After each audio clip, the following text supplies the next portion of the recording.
বেপর্দা নারী পুরুষ মার্কেটে যায়, বাড়ি বাড়ি এসে ঝগড়া করে, আমাদের কাছে নালিশ আসে।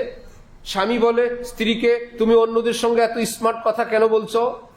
স্বামী স্ত্রীর উপর অভিযোগ, দোকানদারের সঙ্গে অমুক মানুষের সঙ্গে এত ঢং লাগায় কথা কেন বললা?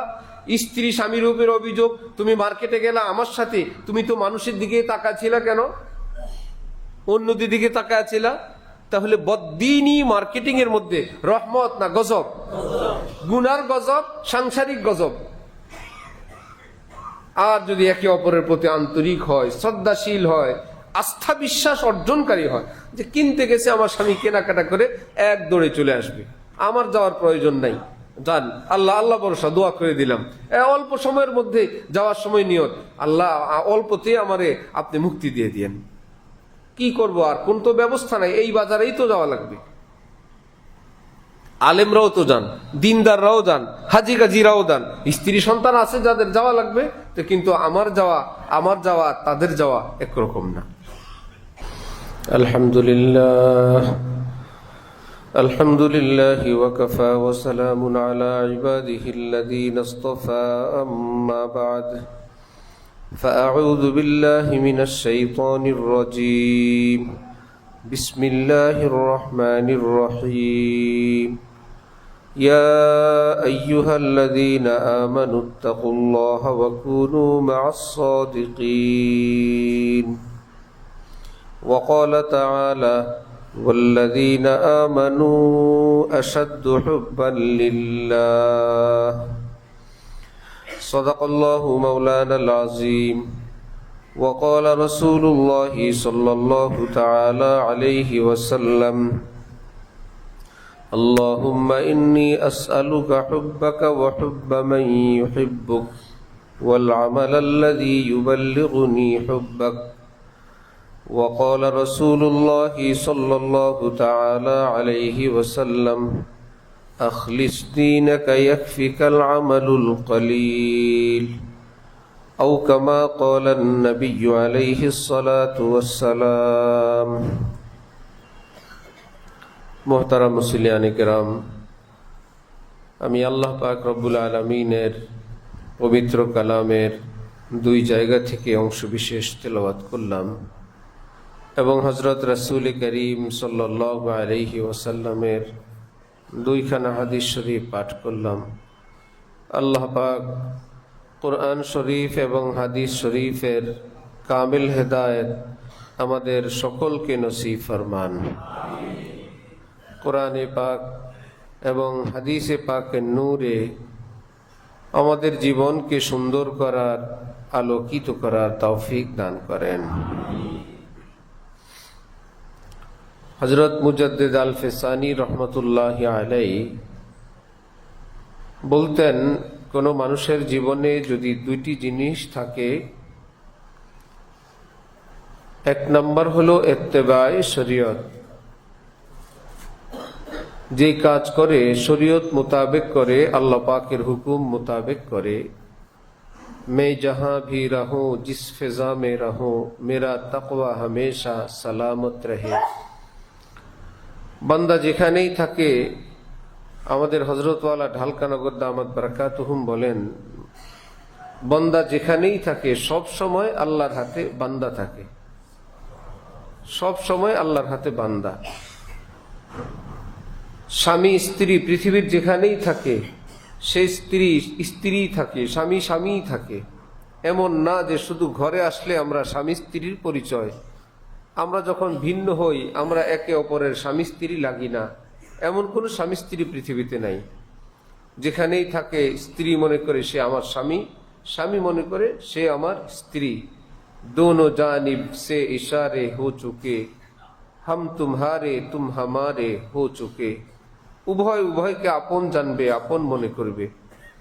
বান্দা যেখানেই থাকে, যে হালেই থাকে, যে দস্ত বা কার, দিল বা ইয়ার। বুজুর্গান দ্বীন বলতেন, হাত তো ব্যস্ত পৃথিবীর কাজ নিয়ে, দিল আল্লাহর কাজে মশগুল, আল্লাহর স্মরণে মশগুল, অন্তর আল্লাহর থেকে গাফেল হয় না। মুমিনের পরিচয় এমন যে বাহ্যিকভাবে দেখা যায় তার হাতে তসবিহ নাই, কিন্তু অন্তরে আল্লাহর মহব্বতের জল্পনা কল্পনা অবশ্যই থাকে। হযরত ওয়ালা করাচি রহমতুল্লাহ আলাই বলেন, অনেক মানুষ কোনো সামান, কোনো বোঝা মাথায় বহন করে সেটাকে হাত দিয়ে ধরে না, এমনিতেই হাঁটতে থাকে। হযরত বলেন, বাহ্যিক হাত দিয়ে যদি সেটাকে টাচ নাও করে, নাও ধরে, অন্তর এবং মনোযোগ কিন্তু সেটার উপরে পূর্ণ আছে, যে আমার মাথায় একটা বোঝা আছে।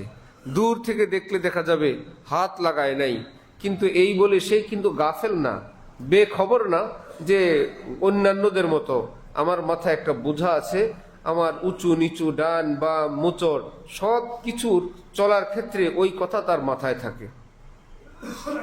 ঠিক এমনিভাবে হযরত ওয়ালা বলেন যে হরিণের নাভিতে কখনো মৃগ নাভি হয়, মেশক আম্বর হয়, তো যেই হরিণের নাভিতে সেটা হয়, সে হরিণ সেদিন থেকে আর ঘুমায় না, যে এত বড় দৌলত এটা যদি কেউ নিয়ে যায়, চোর ছিনতাইকারী যদি নেয়, তো তার এই ঘুমবিহীন এই জীবন যাপন দেখলে যিনি হরিণ লালন পালন করেন তিনি বুঝে ফেলেন, ও মনে হয় নাভিতে মৃগ নাভি হয়েছে। তো হাত দিয়ে দেখে সত্যি সত্যি তার নাভিতে মৃগ নাভি, অনেক দামি জিনিস সেটা হয়ে গেছে। হরিণের কাছে তার মৃগ নাভির যদি এত দাম থাকে, আগের জীবন সে ভুলে যায়, আমার এখন মৃগ নাভি আসছে, আমি আগের মতন আর গাফেল থাকলে হবে না, কেউ নিয়ে যাবে। সারা পৃথিবীর আসমান জমিনের চেয়ে দামি ঈমান কারো বুকে আল্লাহ পাক দিলে ঈমানদারের উচিত যে আমি এখন কাফের মুশরিক না, আমি বেঈমান না, আল্লাহ আমার বুকে ঈমান দান করছেন, আমার এত বড় দৌলতের হেফাজত করা লাগবে। ভাই, কোনো মালিক যদি কর্মচারীর বেতন 10-20 হাজার টাকা দেয়, সে তার এই স্ট্যাটাসেই তার জীবন, আমি 20,000 টাকার লোক, কিন্তু সে কোনোদিন যদি মালিক তাকে 10 লক্ষ টাকা দিলেন, যাও এই টাকাটা অমুক ঘরে অমুককে দিয়ে আসো বা ব্যাংকে রেখে আসো, এই ব্যক্তি কি আগের মতো থাকবে? এখন যেখানে সেখানে চা খাইতে বসবে, আড্ডা দিবে? সে মনে করবে না, আমি কম দামি কর্মচারী হতে পারি, আমার কাছে মালিকের দামি জিনিস আছে, চোর ছিনতাইকারী দিতে না পারে, ওটার সেফটির জন্য এখন তার চলার ভঙ্গি পরিবর্তন হয়ে যায়, যে আমার কাছে দামি সম্পদ আছে। আল্লাহ আমাদেরকে ঈমানের কদর করার তৌফিক দান করেন। ওয়ালা আব্দুম মুমিন খায়রুম মিন মুশরিকিন ওয়ালাউ আ'জাবাকুম। রব্বুল আলামিন কোরআনে পাকে বলেন, আমার যে বান্দা বান্দির বুকে ঈমান আছে, তার দাম এই 7 আসমান জমিনের কাছে, আমি আল্লাহর কাছে আরো বেশি, আমি তাকে আরো বেশি দামে খরিদ করব। আমার ইচ্ছা আমি ঈমানকে এত বড় মূল্য দিব, এত বড় মূল্যায়িত করব ঈমানকে। সেই ঈমান আল্লাহ আমাদের বুকে দিলেন। তো মুমিনের কর্তব্য, मैं जहां भी रहूं, जिस फिजा में रहूं, मेरा तकवा हमेशा सलामत रहे। আয় আল্লাহ, আমি পৃথিবীতে যেখানেই থাকি আমি যেন আপনার আপন হয়ে থাকি। সূরা ফাতিহার মধ্যে আমরা কিন্তু বলি, ইহদিনাস সিরাতাল মুস্তাকিম সিরাতাল্লাযীনা আন'আমতা আলাইহিম। আল্লাহ, আমাকে আপনার রহমতপ্রাপ্ত বান্দাদের সাথে রাখেন, যারা আপনার রহমতওয়ালা, আমি যেন তাদের সাথে থাকি। গায়রিল মাগদুবি আলাইহিম, আল্লাহ যাদের উপর গজব পড়ছে আমি যেন তাদের সাথে না থাকি। ওয়ালাদ-দাল্লিন, যারা পথভ্রষ্ট, পথহারা, গুমরাহ, আল্লাহ আমি যেন তাদের সঙ্গে দিনকাল না কাটাই। যারা নেয়ামত প্রাপ্ত আমি যেন তাদের সাথে থাকি। সিরাতাল্লাযীনা আন'আমতা আলাইহিম, ওই লোকেদের পথে আমাকে রাখেন যাদেরকে আপনি নেয়ামত দিয়েছেন, নেয়ামতের মহব্বতের নেয়ামত, এলমি শরীয়তের নেয়ামত। আয় আল্লাহ, আপনার মহব্বতের নেয়ামত, যারা আপনার আপন, আমি যেন আপনার আপনদের সঙ্গে থাকি, শত্রুদের সঙ্গে আমি যেন না থাকি। গায়রিল মাগদুবি আলাইহিম ওয়ালাদ-দাল্লিন। আল্লাহ আমাদেরকে আল্লাহ পাকের রহমতওয়ালাদের সাথে থাকার তৌফিক দান করেন। তাহলে বান্দার কাজ যেখানেই থাকে, যেই মেয়েটা আগে পাগলা জীবন ছিল, কিভাবে ঘুমায়, সেই মেয়ের পেটে যখন বাচ্চা আসে সেও সতর্ক হয়, আমার পেটে বাবু আসছে, এখন আমি আর আগের মতো ছটফট করতে পারবো না, এপাশ ওপাশ হতে পারবো না, আল্লাহ আমাকে রত্ন দিছেন, আমার কতদিনের আকাঙ্ক্ষা। ঠিক আল্লাহ পাক যার ঈমানের কদর এবং মূল্যায়ন এভাবে দান করেন, সেই ব্যক্তি বলে যে আমি তো কেউ না, আমার বুকে তো ঈমান আছে, আমি গুনাহগার, কিন্তু আমার বুকে তো আল্লাহ ঈমান দিছেন। আমি যখন ছোট্টবেলায় লজিং থাকি, আব্বার কাছে পড়ি, তো পাশে এক বাড়িতে লজিং থাকতাম, ছোট মানুষ। তো বিকাল রাতের বেলা একদিন কুস্তি খেলা দেখতে গেছি। কুস্তি খেলা দেখলে কে বা কারা আমার ওই লজিংওয়ালার কাছে বলছে যে হুজুর কুস্তি খেলতে গেছে। খুব উঁচা লম্বা মানুষ, মোহব্বত করতেন ভীষণ, যেহেতু আব্বা এলাকার বড় হুজুর, হুজুরের ছেলে, ওনার কাছে আমি আসলে আমার বলে, এই বড় হুজুরের ছেলে, এমন মোটা গলা। আমি তো ভয় পাইছি। হ্যাঁ, তুমি কুস্তি খেলতে গেছো, তোমার বুকে কোরআন শরীফ, তুমি কুস্তি খেলতে গেলা?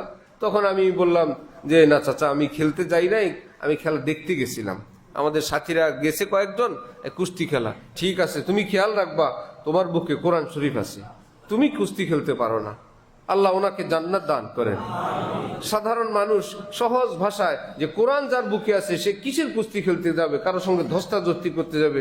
কোরআনওয়ালার জন্য এটা মানায় না। ঠিক ইমানওয়ালার এই অনুভূতি যদি আল্লাহ দান করেন, আমি ইমানওয়ালা, আমি এই গানের মজলিসে বসবো, এটা আমার মানায় না। যার বুকে ইমান নাই সে ঠিক আছে, যার কাছে লক্ষ কোটি টাকা নাই সে যেখানে ইচ্ছা সেখানে ঘুমাইতে পারে, যে কোনো হোটেলে বসে খেতে পারে, যে কোনো জায়গায় দরজা খোলাই কি আর বন্ধই কি। সুতরাং কাফের মুশরিকরা তো এমনই। আর ইমানওয়ালা তো বলবে না, আল্লাহ আমাকে মস্ত বড় দৌলত দান করছেন, আমি তো সব জায়গায় থাকতে পারি না, সব জায়গায় বসতে পারি না, সব রকমের লেনদেন আমি করতে পারি না, সব ভাষা আমি ব্যবহার করতে পারি না, সব আচরণ এটা আমার জন্য সম্ভব না। কারণ এই দৌলত ছিনিয়ে নেওয়ার জন্য এই আচরণ, এই ভাষা, এই কাজ, এই অবস্থান প্রত্যেকটাই এটা শয়তানের মস্ত বড় কোনো ফন্দি এবং ষড়যন্ত্র। যে কোনো চক্করে আমার ইমান আক্রান্ত হতে পারে। আয় আল্লাহ, আপনি আমাদের ইমানকে হেফাজত করার তৌফিক দান করেন।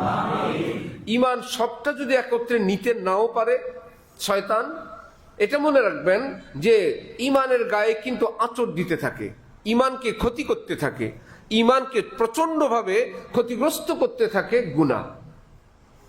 হযরত ইমাম বুখারী রহমতুল্লাহ আলাইহি কিতাবের শুরুতে বিশাল একটা অধ্যায়, বিশাল একটা অংশ এই কথাগুলোকে কত ভাষায়, কত ভাবে এই কথাটাকেই বুঝাইছেন। কেবল ছাত্ররা পড়তে পড়তে বাবারে কথা একটা আর কত ভাবে বলবেন, আর কত পৃষ্ঠায় বলবেন, কত শিরোনামে বলবেন, কত কত রঙে, কত ঢঙ্গে বলবেন। হযরত ইমাম বুখারী বললেন যে ভাই, ইমান আছে বলে তুমি খুশি হয়ে যাও না। কোন ইমান আছে? ইমান কি অরিজিনালটা আছে না দাগ গলাটা আছে? ময়লা আবর্জনা মিশ্রিত ইমান, দুর্বল কমজোর ইমান না শক্তিশালীটা আছে? জানো, নেক আমল করলে ইমান শক্তিশালী হয়, গুনাহ করলে ইমান ক্ষতিগ্রস্ত হয়, আঘাতপ্রাপ্ত হয়, ক্ষতবিক্ষত হয়। মুসলমান মনে করে ইমান তো আছেই, গুনাহের জায়গায় গুনাহ না, গুনাহ আমার আপনার ইমানকে ক্ষতবিক্ষত করে। কে আছে তার চেহারাটা আমি চেহারা থাকলেই হয়েছে, গালে দাগ পড়ুক, বসন্তের দাগ পড়ুক, ক্ষতবিক্ষত হোক, কেউ চাই না, চায় আমার চেহারাটা ফ্রেশ থাকুক, সুন্দর থাকুক, মসৃণ থাকুক। ওফো, চেহারার এত কদর? এটা পোকায় খাবে, মাটিতে খাবে, কীড়া সাপ দংশন করবে, কমপক্ষে মাটি হয়ে যাবে। সেই চেহারা বারবার দেখে আয়নাতে, কোনো দাগ পড়লো না তো, কোনো বৃদ্ধকালের কোনো ভাঁজ পড়লো না তো, আরো কিভাবে সুন্দর রাখা যায়? আপত্তি নাই, এই ফিকির করা যাবে। নবীজি দোয়া করছেন, আয়না দেখলে দোয়া করো, আল্লাহুম্মা আনতা হাসানতা খালকি ফাহসিন খুলুকি। আল্লাহ, আপনি আমার এত সুন্দর বডি বানাইলেন, দেহ বানাইলেন, আল্লাহ আমার চরিত্র আরো সুন্দর বানিয়ে দেন। এত সুন্দর করে আপনি আমাকে বানাইলেন, আল্লাহ আমার বাহিরটা সুন্দর বানাইলেন, আল্লাহ আমার জীবন আরো সুন্দর বানায় দেন। কোনো আপত্তি নাই চেহারা, শরীর, স্বাস্থ্য সুন্দর হেফাজত করলে।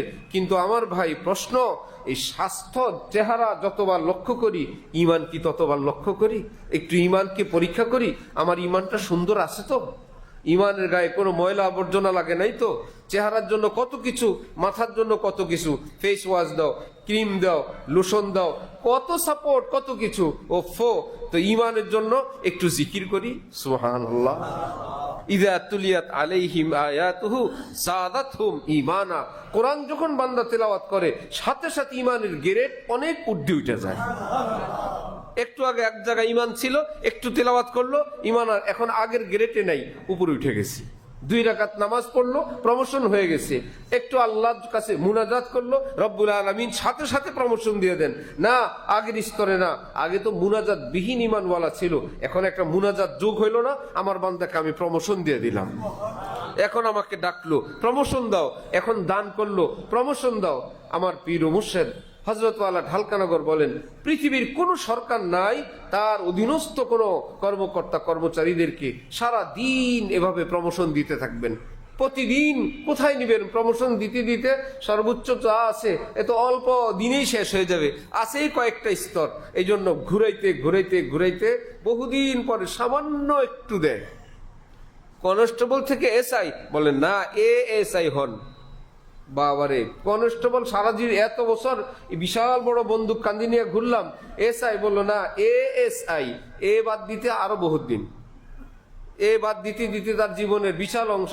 এসআই হয়ে মরতে পারলে বিশাল, তারপরে কোথায় রইল ওসি, কোথায় রইল এসপি, কোথায় ডিআইজি, কোথায় আইজিপি, এ কয়েকটা এমন লম্বা। রব্বুল আলামিন বলেন আমার এখানে এত লম্বা পথ, আমি যদি তোমাদেরকে প্রমোশন দিতে থাকি সব সময় প্রতিদিন, এখানে প্রমোশন শেষ হবে না। হযরত জালালউদ্দিন রুমি বলেন এ বেরাদার বেনেহায়েত দরগাহেস হরচে বরওয়াই মিরবি বরওয়াই ময়েস। জালালউদ্দিন রুমি তার কিতাব মস্তবি শরীফ ফার্সি ভাষায় সেখানে বলেন হে বন্ধু, এটা আল্লাহর মোহব্বতের পথ। এই পথে তুমি যতটুকু অতিক্রম করো, মনে করো না তুমি মঞ্জিলে আসছো। একটু ভালো লাগে দ্বীনের উপর আমল করতে, এটা তো সামান্য ভালো, সামনে আরো অনেক ভালো, আরো সামনে আরো মজা, আরো সামনে আরো তৃপ্তি। একটু বেনামাজির থেকে নামাজি ভালো লাগে এইটাই না, একটু দোয়া মুনাজাত করো আরো ভালো লাগবে, একটু ভোর রাতে উঠে দেখো আরো ভালো লাগবে, গুনাহ ছেড়ে দেখো আরো ভালো লাগবে। এইবার দেখবা তুমি আল্লাহর কত আপন হও, আল্লাহ পাকের কত ঘনিষ্ঠ হও। যে হাম তুম হি বাস আগা হ্যায় ইস রব্তে খফি সে মালুম কিসি और कोई ये राज नहीं है। তখন তুমি বলবা আল্লাহ গোপনে গোপনে আপনি আমাকে ভালোবাসেন, আর আমি যে আপনার জন্য মহব্বত করি আমি অন্তরে সেটা টের পাই। আমাদের দুইজনের এই গভীর গোপন সম্পর্কের কথা পৃথিবীর কেউ জানে না, বান্দা নিজেই টের পায় যে আল্লাহ আমাকে আদর করেন। আজলবে না দিদা সদবু সারসিদ মঞ্চে গোয়াম রুচে লজ্জত চশিদ। মস্তবি শরীফের মধ্যে একই জালালউদ্দিন রুমি বলেন বন্ধুরা তোমাদেরকে কেমনে আমি ব্যক্ত করব, অদৃশ্যের একটা ঠোঁট এসে না আমার অন্তরে চুমু দেয়, আমি টের পাই, বলতে পারবো না বিস্তারিত। বিস্তারিত বলার ক্ষমতা নাই যে मैं जहां भी रहूं जिस फिजा में रहूं मेरा तकवा हमेशा सलामत रहे। এই পবিত্র রমজান মাস আমি আল্লাহর কসম রোজা মুখে জুমার দিনে বলছি, রমজানের রোজা এটাই রোজা মাকসাদ না, সেহরি ইফতার তারাবি মাকসাদ না, না খেয়ে থাকা মাকসাদ না। রমজানের মাকসাদ যে বান্দা আল্লাহ ওয়ালা হয়ে যাবে। এক রোজার উসিলায় আল্লাহর আপন হয়ে গেছে, রোজার উসিলায় গুনাহমুক্ত জীবন ওয়ালা হয়ে গেছে। এক রোজা রাখতে গিয়ে আল্লাহ দুশ্মন ছিল, আল্লাহ দোস্ত হয়ে গেছে। আল্লাহ থেকে বহু দূরে নিক্ষিপ্ত ছিল, আল্লাহ দরবারের আপন হয়ে গেছে। আল্লাহ বলে দিয়েছেন এই আগের যুগ বাদ, এটা আমার বান্দা লাগে, এটা আমার হয়, এটা আমার লাগে। আয় হামারে বান্দা कहकर बस पुकार सबसे बेहतर नाम है मेरा यही। এক বুজুর্গ বলেন আল্লাহ আপনি যদি একটু ডাক দিয়ে বলতেন এটা আমার বান্দা লাগে, আমার আর কোনো পরিচয় প্রয়োজন ছিল না, আপনি একটু বলেন না আমি আপনার বান্দা লাগি। আমি তো বলি বেড়ায় আমি আপনার বান্দা লাগি, কিন্তু কিছু তো করতে পারি না। আপনি কি আপনার গোলাম হিসাবে কবুল করবেন এই অধমকে, এই পাপিষ্ঠকে? আল্লাহ আমাদেরকে তৌফিক দান করেন। তাহলে ছোটাফোটা কিছু কাজ, কিছু ইবাদত, কিছু বন্দিগি করা, স্বামীর কিছু খেদমত করা, সেবা করা, বাসায় আসলো তার সঙ্গে থাকা, তারপরে খেদমত করা। এবার আর স্বামীর সঙ্গে যোগাযোগ নাই, যাতায়াত নাই, একই স্বামীর সামনে পর পুরুষের সঙ্গে আড্ডা, এটা পৃথিবীর কেউ সহ্য করবে না। তো মুমিনের জন্য কিভাবে এটা সম্ভব, কিভাবে মুনাসিব যে একটু নামাজ পড়লো, রোজা রাখলো, আহা দোকানে গেছে এখন আর আল্লাহ না, পোশাকে গেছে পোশাক কিনতে গেছে এখন আর সে আল্লাহর বান্দা নাই, এখন ব্যবসা করতে গেছে আল্লাহর কথা একদম ভুলে গেছে, সরাসরি আল্লাহর হুকুম লঙ্ঘন, একদম জায়েজ না জায়েজ কোনো কিছু মানছে না। পোশাক কিনতে গেল, মার্কেটে ঘুরতেছে অপ্রয়োজনে, বিনা প্রয়োজনে অথবা সামান্য প্রয়োজনে, গুনাহ কামাইতেছে বেশি। মার্কেটে প্রবেশের জন্য তো নিয়ম হলো দোয়া দুরূদ পড়ে ঘর থেকে বের হবে, আস্তাগফিরুল্লাহ, দোয়া আল্লাহ আল্লাহ আমি জরুরি এক সদাই যাই, আল্লাহ আমি যেন গুনাহমুক্ত ভালো সদাই করে আসতে পারি। আল্লাহর কাছে বলে টলে যাওয়ার সময় নিয়ত করা ইনশাআল্লাহ কোনো গুনাহ করব না। এমন না যে আমার তো গুনাহ করার নিয়ত ছিল না। হযরত ওয়ালা করাচি, ওনাকে এক বাঙালি বলল যে হযরত বলছেন যে ভাই ঘর থেকে বের হওয়ার সময় গুনাহ না করার পাক্কা নিয়ত করে বের হওয়া। সে বলছে হযরত আমি তো গুনাহ করার নিয়তে বের হই না। হযরত বললেন ইয়ে কাফি নেই, আদামে কসদে নজর ইয়ে কাফি নেই, গুনাহ করার ইচ্ছা নাই, এই কথা মুমিনের গুনাহ থেকে বেঁচে থাকার জন্য যথেষ্ট না। আমাদের গুনাহ করার ইচ্ছা নাই, বরং গুনাহ না করার পাক্কা ইচ্ছা জরুরি। চোখ কান খুলে কথা বুঝতে হবে। গুনাহ করার ইচ্ছা নাই, এভাবে কি গুনাহ থেকে বেঁচে থাকা যাবে? কি নিয়ত করা লাগবে? গুনাহ না করার পাক্কা ইচ্ছা, গুনাহ করব না এটা লাগবে। এই দুটার মধ্যে বেশ কম কি?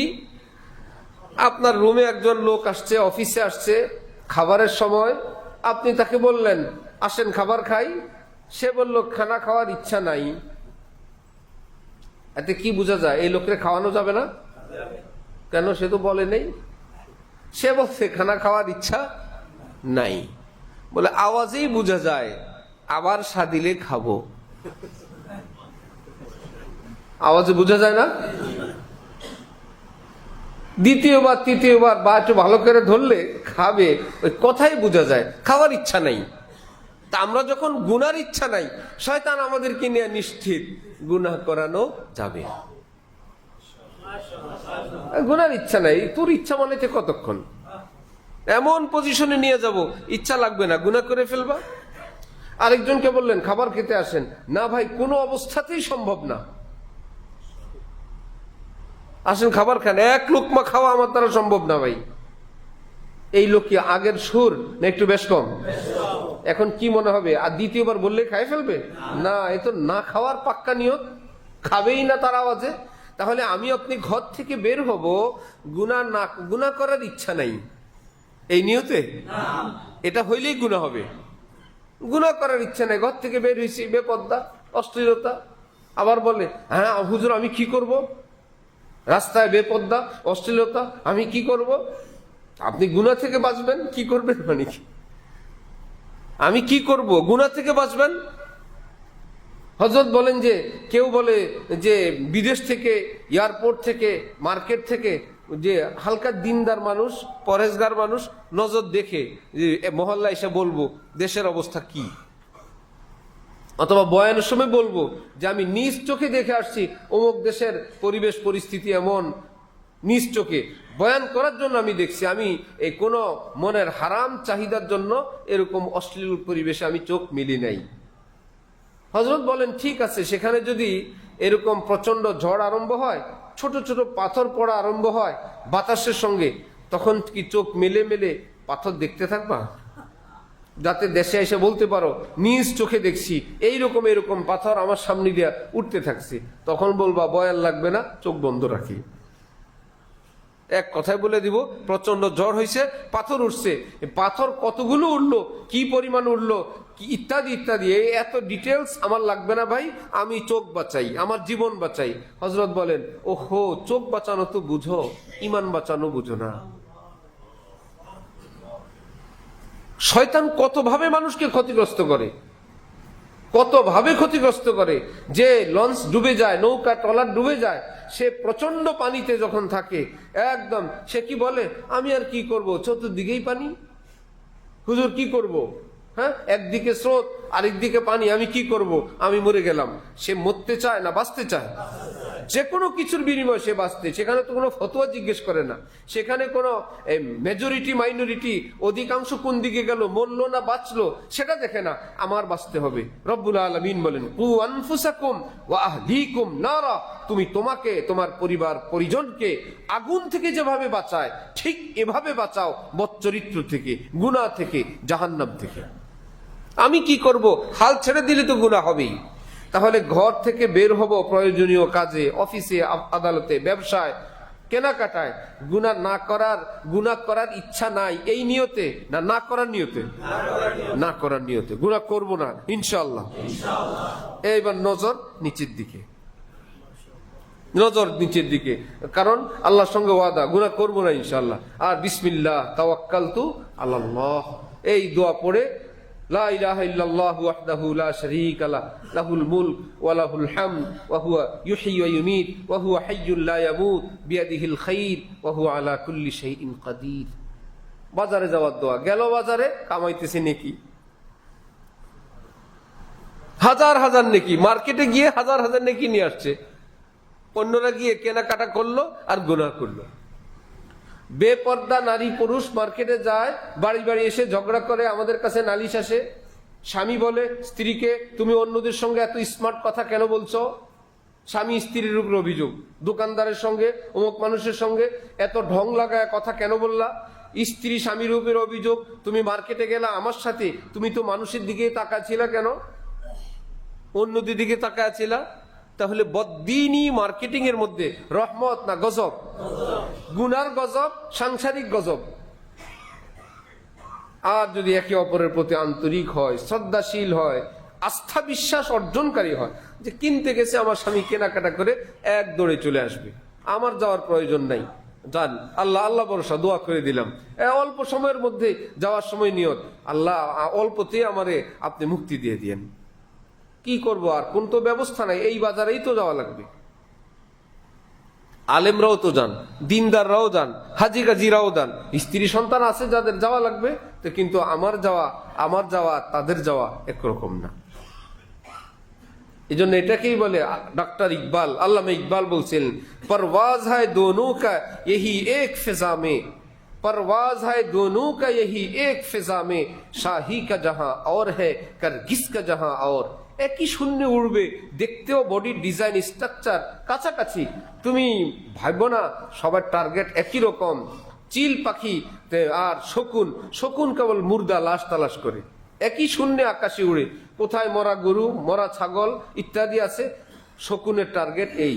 আর চিলের টার্গেট কোথায় তাজা মুরগির বাচ্চা, কোথায় তাজা মাছ আছে। তুমি তাকে দেখে একরকম মনে করো না, একই আকাশে উড়বে, টার্গেট ভিন্ন ভিন্ন, ঠিক একই জমিনে বাস করে, দেখতেও কাছাকাছি, তুমি মনে করো না সবই একই রকম, অনেকের টার্গেট অনেক রকম। কিয়ামতের দিন রব্বুল আলামিন বলবেন, ওয়ামতাজুল ইয়াউমা আইয়ুহাল মুজরিমুন, দুনিয়াতে একত্রে এক সমাজে এক ঘরে ছিলা, অপরাধীরা আজকে আলাদা হয়ে যাও, আজকে একত্রে থাকার সুযোগ নাই, আজকে ভিন্ন হয়ে যাও। অপরাধী জাহান্নামীর একদিকে যাও, জান্নাতীর এই দিকে যাও। সেই দিন আর বেশভূষা দিয়ে, সেই দিন আর মুখের কথা দিয়ে বদকাররা দিনদারদের সঙ্গে থাকার কোনো ব্যবস্থা হবে না, কোনো অবস্থাতেই হবে না।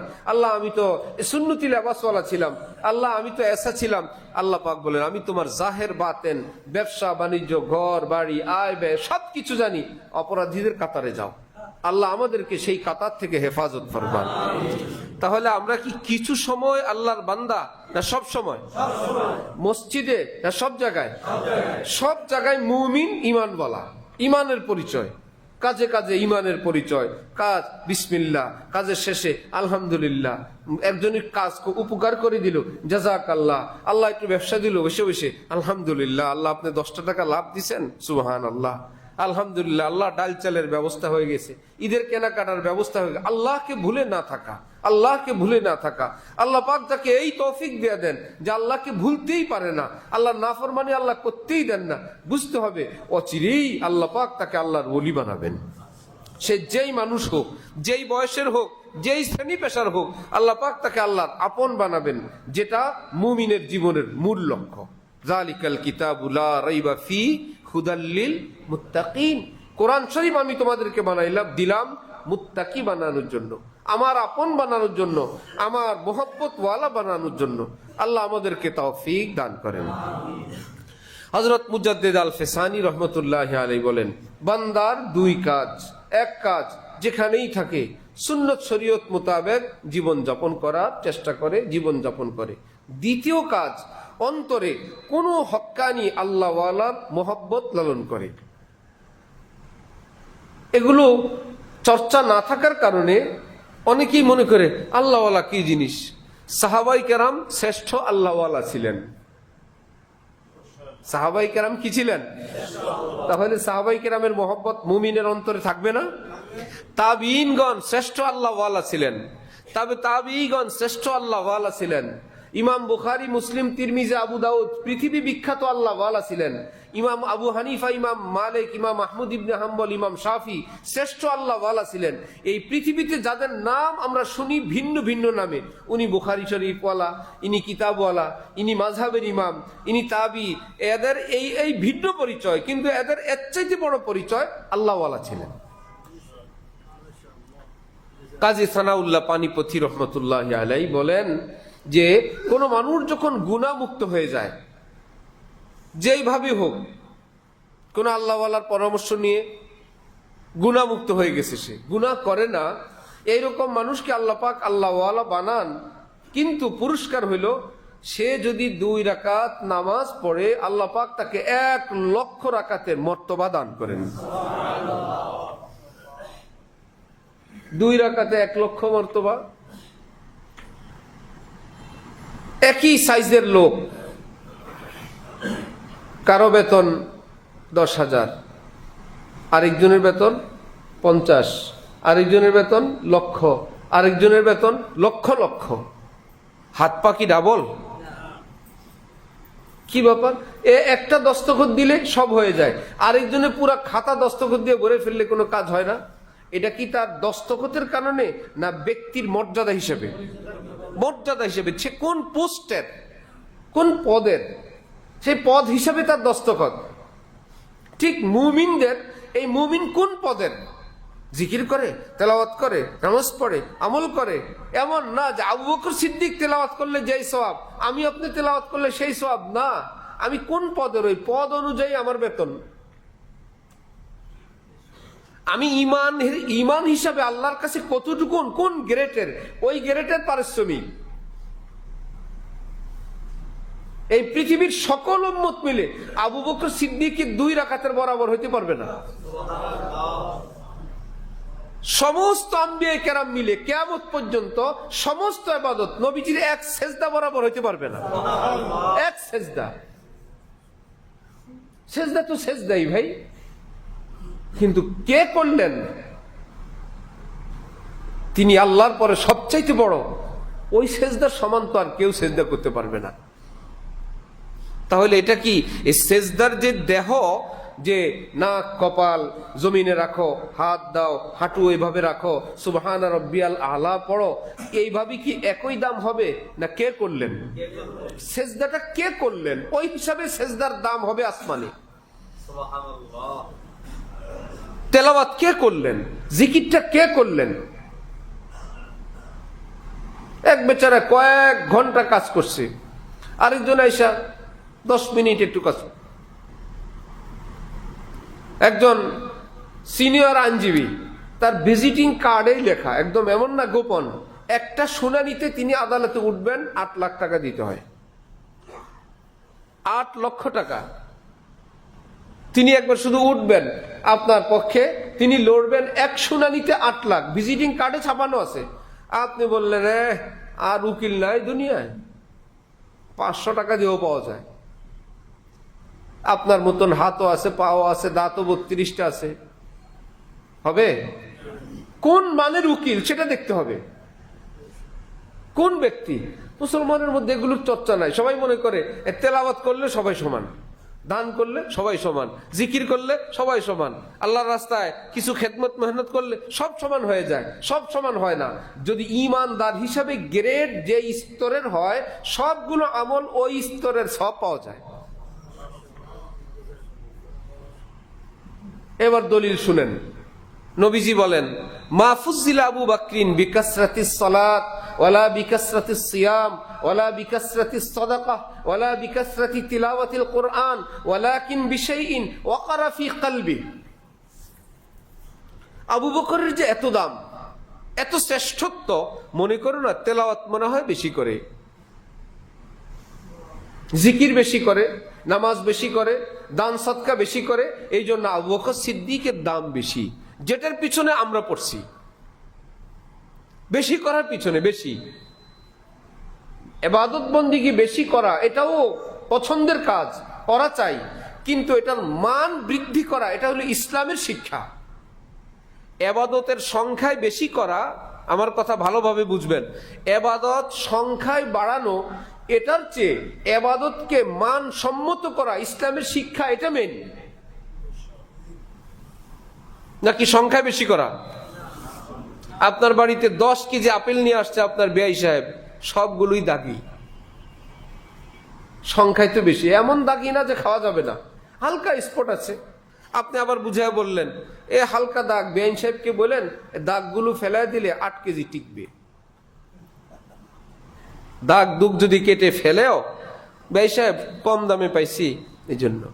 বলেন তো আমরা গরিব হতে পারি, এইরকম আত্মীয়তা যদি কারো ভাগ্যে জুটে যায় খুশি হবেন না কষ্ট পাবেন? একদম তো ফকির গোষ্ঠীর সঙ্গে হয়ে গেছে ঘটনা। আবার নিয়ে আসছে আরেকজনে, একদম এমন আপেল মনে হয় যেন গাছ থেকে পেড়ে নিয়ে আসছে, একদম কচকচা 2 কেজি। আলহামদুলিল্লাহ, আমি তো এইরকম আপেল তো আমার খুব পছন্দ, একদম সুন্দর, একদম তরুতাজা, একদম কচকচা। কেন 10 কেজিতে খুশি হলেন না? না, আমি 2 কেজি এরকম সুন্দরে খুশি হই। রব্বুল আলামিন বলেন লিয়াবলুয়াকুম আইয়ুকুম আহসানু আমালা, 29 নম্বর পারার 1ম পৃষ্ঠায়, আমি তোমাদেরকে দেখব কে কত মানসম্মত উৎকৃষ্ট ইবাদত করো, আমি সেটা দেখব। কে কত বেশি করো না কে কত সুন্দর করো, কে কত সুন্দর আমল করো, আমি সেটা দেখব। আর আমরা পড়ে গেছি কে কত বেশি করব, সুন্দর হোক আর না হোক। নামাজ বেশি পড়ে হয় না, সেই নামাজ বেশি পড়তেছে, নামাজ আর নামাজ, নামাজ আর নামাজ, যেই নামাজ হয় না উনি পড়তে আছে সেই নামাজ। অথচ নামাজ কম পড়ে, তার সূরা ফরজ ঠিক করা ফরজ ছিল, সূরা কারা ঠিক করেন, নামাজ কম পড়েন। এখন কেউ নামাজের কথা বলে, যার জন্য মহল্লার বহু লোক নামাজে আসছে। এক আলেম জানলেন আরে জালেমরা নামাজের ফজিলত শুনে মসজিদে আসছে, উজু তো করে নেই। এখন আলেম বললেন যে ভাইয়েরা, নামাজের আগে উজু জরুরি। মোটামুটি কিছু লোক বুঝার কারণে এখন উজু করে তারপরে নামাজে আসে। কিন্তু যারা নামাজের কথা বলে তারা দেখলো আগে আমাদের প্রথম কাতারে এবং তাকবীর উলার সময় 100 জন লোক হইতো, এই হুজুরের উজুর ওয়াজে এখন 30-40 জন কমে গেছে। তাকবীর উলা পায় না, 30-40 জন এরা উজু করে বসে বসে।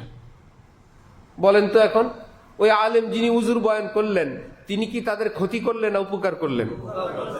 মসজিদে মুসল্লি তো কমে গেছে। আর আগে হয়তো না একটারও নামাজ, এখন অল্প যদি হয় এদের নামাজ হবে, এই হওয়া অল্প লোক ভালো। বলে এত কথা জানি না, নামাজের কথা বলবো, যেভাবে আসুক আসুক। আলমী দিন বললে নামাজের কথা বলবেন, নামাজের আগে উজু আছে, আল্লাহর রাস্তায় এটা বলবেন, উজুবিহীন নামাজ হয় না। আরে ভাই মোটে পড়ে না, পড়ুক। এইরকম গন্ড মূর্খ দিয়া দেশ ভরে গেছে, এইরকম জাহেল এবং জাহালতের চর্চা দিয়ে দেশ ভরে গেছে।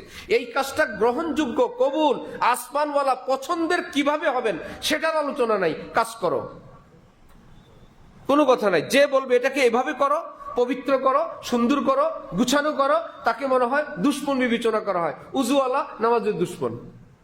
কারণ তার উজুর বয়ানের চোটে মসজিদে মুসল্লি কমে গেছে, উজুখানায় পাওয়া যায়, মসজিদে পাওয়া যায় না। আরে বাবা, এই বিনা উজুতে মসজিদে আসার চেয়ে উজু সহকারে যদি জামাত নাও পায় ওই নামাজ ভালো নাকি বিনা উজুর নামাজ? আল্লাহ পাক আমাদের কাছে আমল বেশি চান না সুন্দর আমল চান? সুন্দর আমল চান। সুন্দর আমল কেমনে হবে?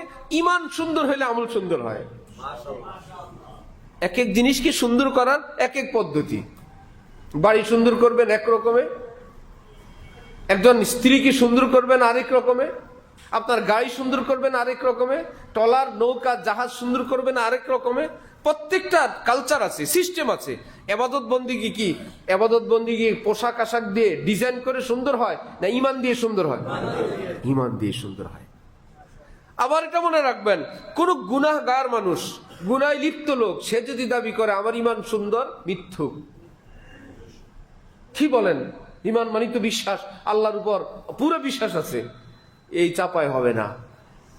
ইমান মানে বিশ্বাস না, ইমান মানে একদম আপনার পূর্ণাঙ্গ ইমানি জীবন, ওটার সংক্ষেপ নাম হলো ইমান।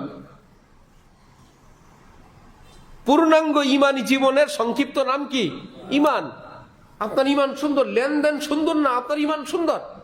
হ্যাঁ হুজুর, লেনদেন খারাপ হইতে পারে, ইমান ঠিক আছে না, ইমান ক্ষতিগ্রস্ত, ইমান ঠিক নাই। এটাই ইমাম বুখারী বহু বুঝাইছেন। আপনি বলতে পারেন ঘরে টেলিভিশন থাকতে পারে, ইমান ঠিক আছে। না, বেঈমান না, আপনি ক্ষতিগ্রস্ত, ক্ষতবিক্ষত ইমান। আমার ছেলে মেয়ে অশ্লীল অসভ্য হইতে পারে, আমাদের ঘরে ইমান ঠিক আছে। বেঈমান না আপনারা, আপনাদের ইমান ক্ষতবিক্ষত।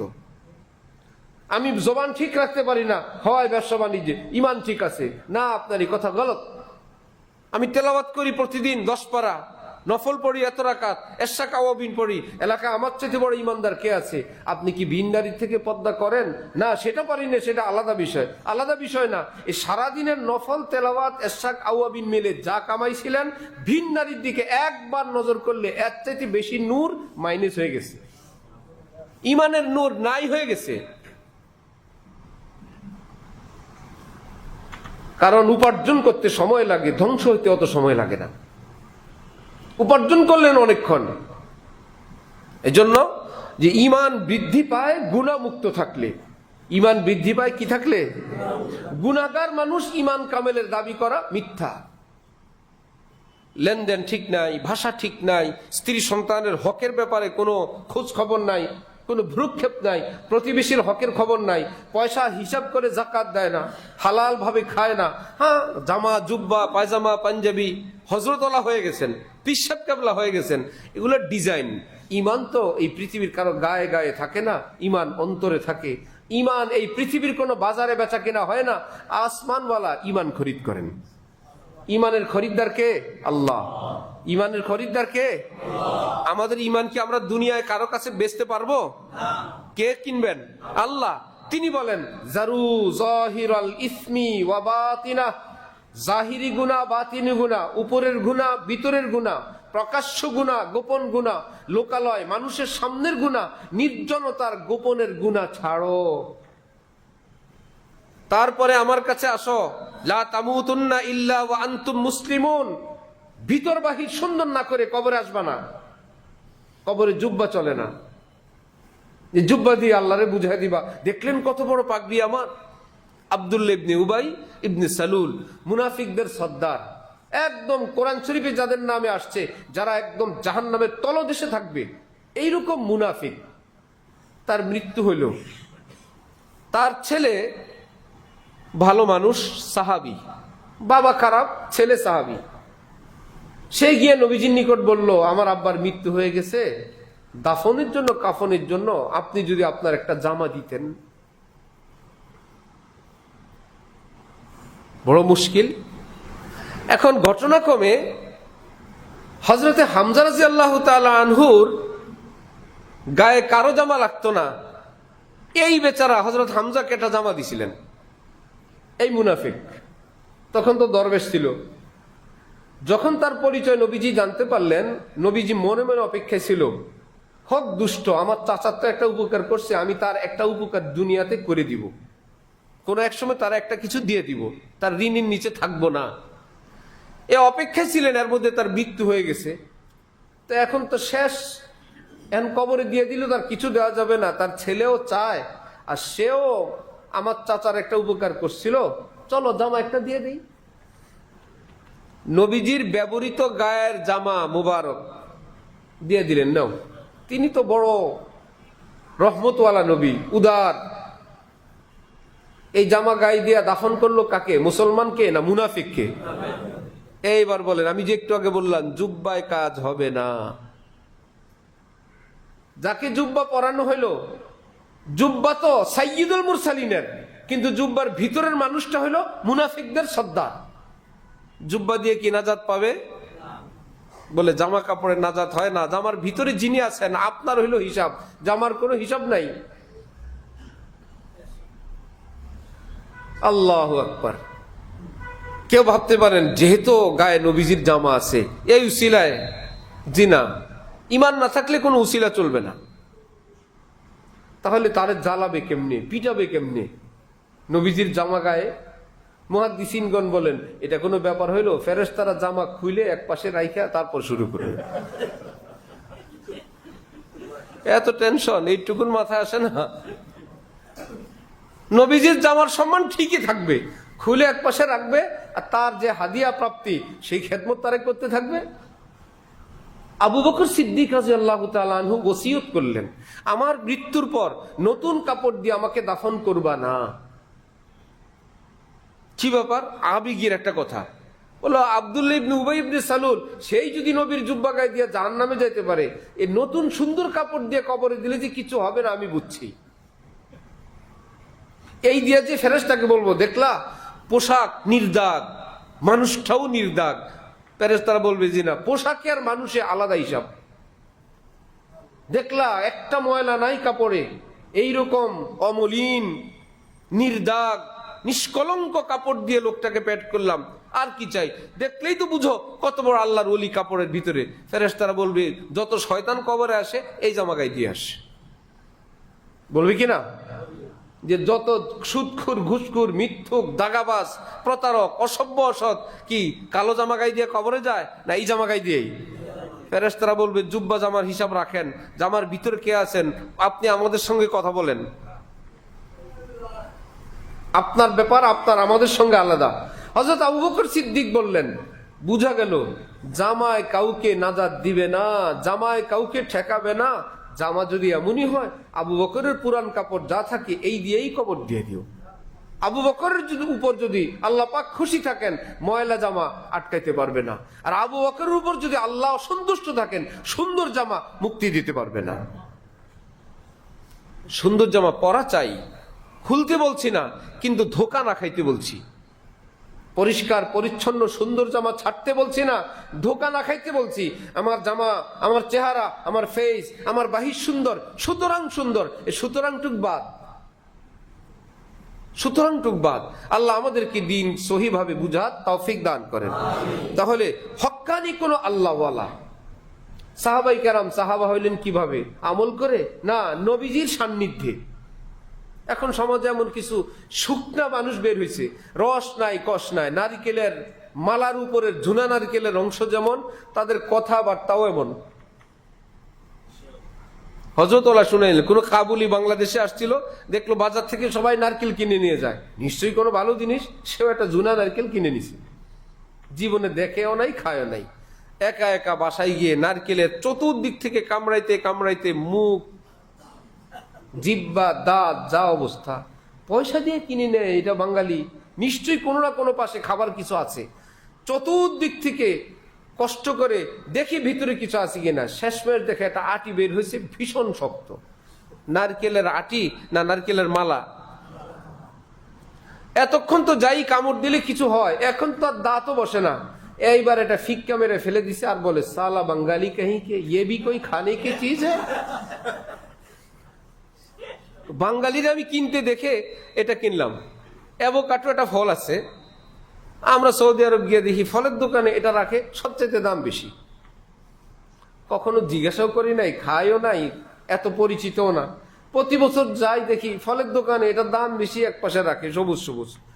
একবার কিনে নিয়ে আসছি, আইনে দেখি আল্লাহ রে, এটা কিভাবে খাইতে হয়, কতটুকু খাইতে হয় কিছু না বুঝার কারণে রোমের মধ্যে এমনিই পড়ছে, আর কেউ খায় নাই। পরে 1-2 বছর পরে শুনলাম এই পৃথিবী বিখ্যাত এক ফল, এক সবচাইতে বেশি ভিটামিন এবং ক্যালসিয়ামওয়ালা শক্তিশালী ফল, এটাকে এভাবে জুস করে খায়, এভাবে খায়। তো নিয়ম না জানার কারণে কিনে ফেলায় রাখছি। হেফজখানায় যখন পড়ি, বাইতুল মোকাররম আসছি, এসে দেখলাম পনির বিক্রি করে। এমন জায়গায় পনির যে গুরুত্ব সহকারে, নিশ্চয়ই কোনো ভালো জিনিস। গ্রাম থেকে আসছি, পনির জীবনে খাই নাই, কিনে নিয়ে গেছি 250 গ্রাম। সেই সময় আর খাই নাই, চুপে চুপে। হেফজখানার ছোট ছাত্র, অল্প একটু এক পাশ দিয়ে কাইটা মুখি দিয়ে দেখি, আল্লাহ তো পচা, আমার তো ধোকা দিল। পরে আবার চুপে চুপ সবটা ফেলা দিচ্ছে। পনির কি পচা না, তার ফ্লেভারে এমন, ফ্লেভারে এমন। আপনাকে বাদামতলির এক হাজি গেছে, আমরা হাজি হুমায়ুন সাহেব, আমরা হজে গেছি, তো উদ আতর কিনবে, উদ আতর কিনছি। বাসায় আসছে, ওনার বাসার থেকে বলে যে না এটা চলবে না, সব পুরুষই পারে না, মহিলারা কেমনে পারবে।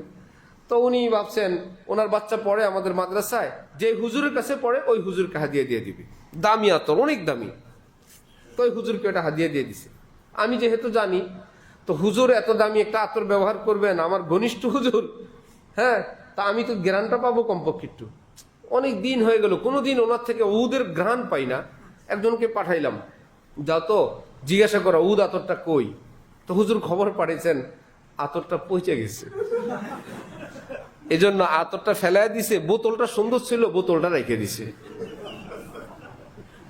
ওটা কি পচা গেছিল না আতরের গ্রানি এমন? ওই উদ আতরের গ্রানি এমন, না জানলে মনে হবে হ্যাঁ রে তো পচা 2 নম্বর আতর। পনিরের ফ্লেভারই এমন, না বুঝলে মনে হবে এত একটা নষ্ট জিনিস আমারে দিয়ে দিল। ওই কাবুলি না বুঝার কারণে নারকেল কিনে কতক্ষণ কামড়ায়, না বুঝার কারণে যেটা অরিজিনাল নারকেল এমনি ফেলা দিয়ে বলে সালে বাঙালি কहीं के ये भी कोई खाने की चीज है। কোনো দিকে রস নাই কষ নাই। কেউ ইসলামকে এইরকম রসবিহীন কোনটা খাইতে হয়, আর বাঙালি ওখানে নিয়া একদিক দিয়ে ফুটা করে পানি খায়, বাড়ি দেয়া নারকেল খায়। ওয়া ওয়া এত মজা নারকেল, সুবহানাল্লাহ। ঠিক হক্কানি আল্লাহ ওয়ালাদের সোহবত না পাইলে ইসলামের এরকম শোভা শোভা। নামাজ শুকনা শুকনা, মুনাজাত একটা রোবটের মতো মজুর একটা ক্যাসেট চালু দিছে, একটা মুনাজাত দিল আর কি, একটা ডিউটি করলো, কিছুক্ষণ নামাজে দাঁড়ায় থাকলো। আর যদি কোনো আল্লাহ ওয়ালার সোহবতে যায়, আল্লাহ আমার আল্লাহর সামনে আমি নামাজ পড়তেছি, আমার প্রিয় আল্লাহ, আল্লাহর মোহব্বত নিয়ে নামাজে দাঁড়ায়, কত যত্ন, কত সুন্দর, কত সুন্দর ফাতেহা, কত সুন্দর সুবহান রাব্বিয়াল আলা। ডক্টর আব্দুল হাই সাহেব বলেন, বান্দা যখন মুনাজাত দেয় আল্লাহ পাকের কাছে হাত তোলে, এই 2টা হাতকে আল্লাহ পাক 7 আসমানের উপরে নিয়ে যান। পৃথিবীর মানুষ দেখে হাতগুলো এই জমিনে, আসমানের ফেরেশতারা দেখে আল্লাহর আরশের সামনে ভাসতেছে হাত। আল্লাহ বলেন এই এগুলো কার কাছে তোলা হাত জানো? আমার কাছে উত্তোলিত হাত, এই হাতের মর্যাদা আমি দিব, উঠায় নিয়ে আসো উপরে।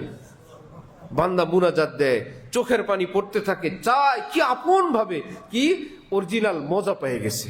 আমার ভাইয়েরা, সেই ইবাদতের রূহ, ইবাদতের প্রাণ, ইবাদতের জীবন, সেটা নবীর কাছে থাকে, সাহাবীর কাছে থাকে, তাবিঈনের কাছে, যারা পাক্কা কামেল আল্লাহ ওয়ালা তাদের কাছে থাকে। এই জন্য কোরআন শরীফের আল্লাহর বিধান, ইত্তাকুল্লাহ, শরীয়ত মোতাবেক চলো, ওয়া কুনু মা'আস সাদিকিন, যারা শরীয়ত ওয়ালা তাদের সাথে থাকো। এটা কোনো পীর বুজুর্গের দরবারের বয়ান না, যে একটু ডান বাম করে মনে হয় এদিক সেদিক করে দরবারের কথা বলে দিল।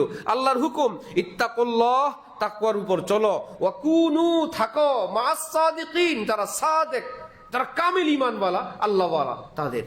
আল্লাহ আমাদেরকে এই 2 আমলের গুরুত্ব দেওয়ার তৌফিক দান করেন। এক আমল শরীয়ত মোতাবেক চলা, দ্বিতীয় আমল হক্কানি কোন আল্লাহ ওয়ালার মোহব্বত অন্তরে লালন করা, তার সঙ্গে ঘনিষ্ঠ হওয়া।